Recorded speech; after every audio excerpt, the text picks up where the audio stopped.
The news just coming in, Congress Party Chief Sonia Gandhi has overhauled the AICC organization, that's the All India Congress Committee. She has removed Ghulam Nabi Azad, Ambika Soni, Motilal Vora, Mallikarjun Kharge as AICC General Secretaries, but they continue to remain in the Congress Working Committee or CWC.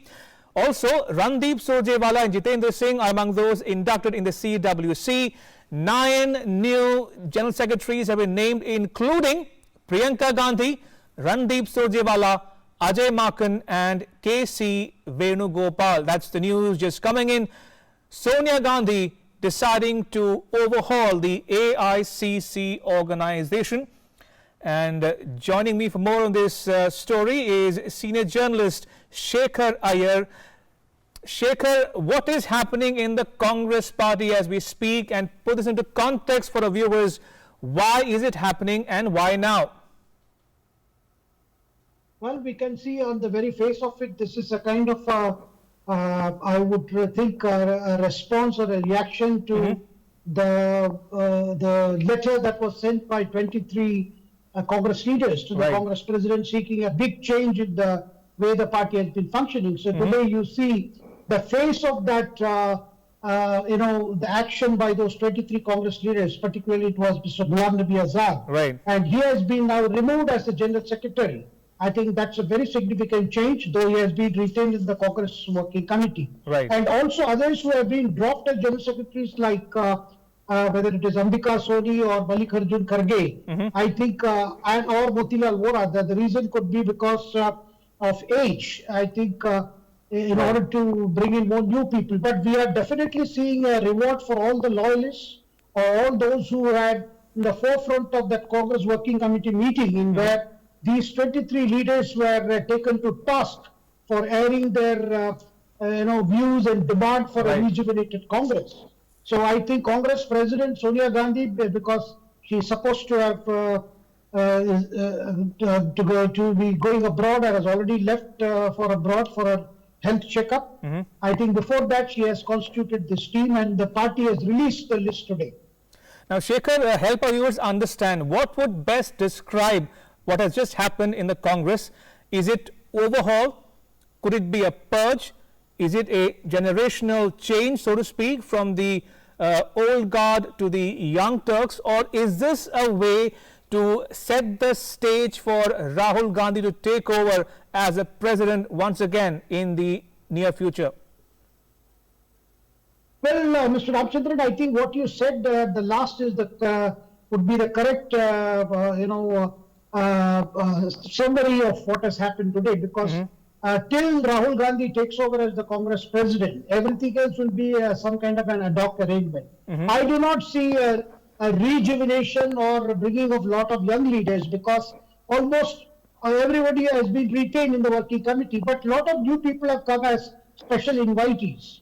And the basic thing is to keep the flock together to the extent possible till Rahul Gandhi works out his strategy of returning as Congress president.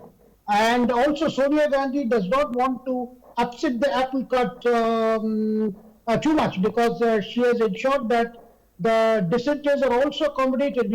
I could see the name of Jitin Prasad also in the list of functionaries who have been given some role. Of course, the prominent thing that is coming across is Ghulam Nabi Azad has lost his role as a General Secretary. And that could be seen as, you can describe it as a generational change, but it also means that since he was the face of the movement by the Congress leaders who wanted to rescue the party from the current stalemate, they have not been rewarded. Rather, the message is that they all will have to fall in line and back Rahul Gandhi and his way of handling things. Shekhar, look at the people who have been ousted: Ghulam Nabi Azad, Ambika Soni, Motilal Vora, Mallikarjun Kharge, and who is in the 9 General Secretaries, including Priyanka Gandhi Vadra, Randeep Surjewala, Ajay Makhan, KC Venugopal. How will this play out within the Congress party itself, the dynamic? Could the party eventually sometime in the future split? Is that very much on the cards or on the table as we speak, given the resentment across the the senior leadership of the party, the way the Gandhi family in particularly has handled the affairs of the party in the recent past? I do not think that this reconstitution itself will lead to any kind of a big a development, like whether they will decide to part ways. But definitely, how would people like Ghulam Nabi Azad, Ambika Soni, Motilal Vora react, or even Kharge for that matter?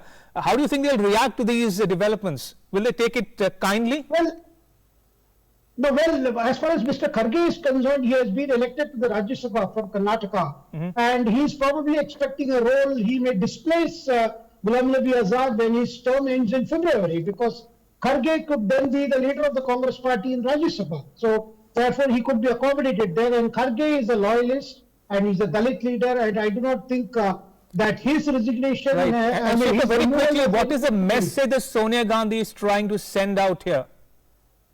Very quickly. Well, the broad message is that she is not going to tolerate any kind of dissent or opposition to Rahul Gandhi. Number one. Number two, at the moment, she still wants to use a mix of old and young leaders. Number three, leaders like Ghulam Nabi Azad will have to, take care of their own future. But what is definitely will be looked forward to by all these leaders is how the party will conduct the internal elections. Right. If the elections are conducted in a manner that doesn't allow room for the dissident leaders, then perhaps we could foresee a situation where that these dissident leaders will have to then decide their future. On that note, Shekhar Iyer, thank you so much for making time to speak to our viewers about the latest developments within the Congress party. Thank you. Appreciate it. Thank you.